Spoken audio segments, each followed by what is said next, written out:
भूतिया हवेली का रहस्य। किसी छोटे से गांव में एक पुरानी हवेली खड़ी थी जो अब वीरान और टूट फूट चुकी थी। गांव वालों का कहना था कि उस हवेली में कोई नहीं आता क्योंकि वह जगह भूतियां थी। हवेली के बारे में तरह तरह की डरावनी बातें फैल चुकी थीं। कुछ कहते थे कि वहां रात के समय अजीब आवाजें आती थीं। कुछ का मानना था कि उस हवेली में एक महिला की आत्मा बसी हुई थी। लेकिन फिर भी कुछ साहसी लोग उसे देखने का प्रयास करते थे और उनमें से कुछ लौटकर नहीं आते थे।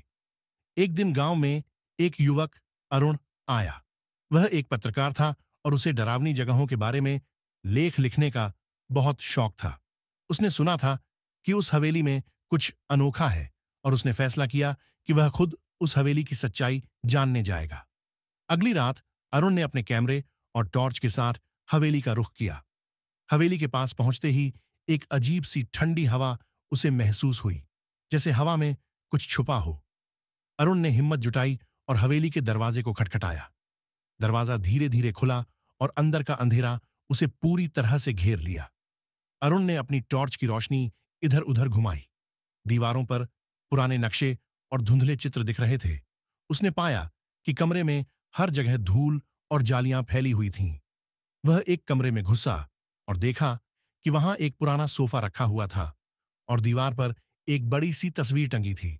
तस्वीर में एक महिला की आकृति थी जिसका चेहरा गहरा और उदास था।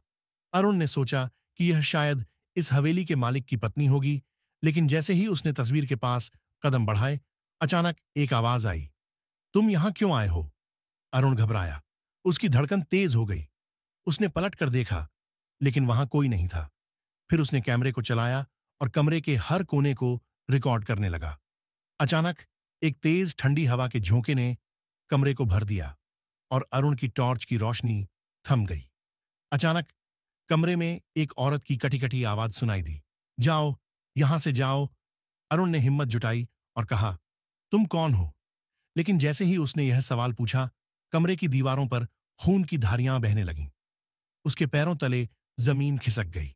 वह घबराया और भागने की कोशिश की, लेकिन जैसे ही वह दरवाजे तक पहुंचा, दरवाजा अपने आप बंद हो गया।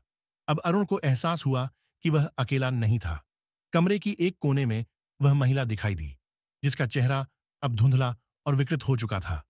उसकी आंखें पूरी तरह से काली हो गई थीं और उसकी चेहरे पर एक खौफनाक मुस्कान थी। अरुण ने डरते हुए पूछा, तुम कौन हो? महिला की आवाज गहरी और बुरी तरह से विकृत हो गई। मैं वह हूं जिसने इस हवेली में अपने परिवार को खो दिया। अब मुझे तुम्हारी आत्मा चाहिए। अरुण का दिल धड़कने लगा। वह जानता था कि उसे जल्दी से बाहर निकलना होगा। उसने फिर से दरवाजे को खटखटाया, लेकिन दरवाजा जैसे जकड़ चुका था।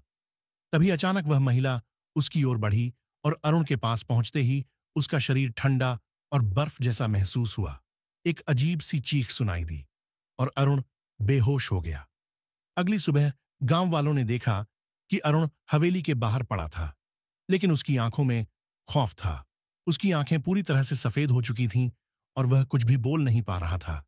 धीरे धीरे अरुण ने सब कुछ भूलने का बहाना किया और गांव छोड़ दिया। लेकिन अब तक कोई नहीं जान पाया कि अरुण उस रात हवेली में किस भूतिया शक्ति से सामना कर रहा था।